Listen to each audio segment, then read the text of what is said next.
High guys, দেখেন কাশ্মীরে বহুত হারে বৃষ্টি হচ্ছে। প্রচণ্ড ঠান্ডা। দেখেন বরফও পড়ে গেছে। ওইখান দেখতে পাচ্ছেন পাহাড়ে গায়ে গায়ে দেখতে পাচ্ছেন সব বরফ, কীভাবে বরফ জমে গেছে দেখছেন।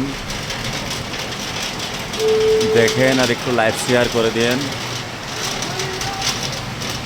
দেখেন কি হারে বৃষ্টি।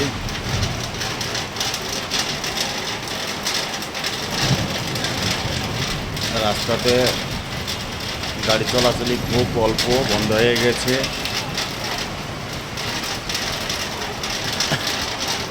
ওই দেখেন পাহাড়ে গায়ে যে বরফকণা দেখতে পাইছেন, বরফ জমে গিয়েছে, পানি পড়ছে তো বরফ জমে গিয়েছে। দেখেন আর লাইভ শেয়ার করেন। এই জিনিসটা আপনাদের জন্য পোস্ট করলাম। ইউটিউবার ফ্যানকোনাকে বলছি আপনারা লাইভ শেয়ার করে দেন। দেখেন আর একটু লাইভ শেয়ার করে দেন।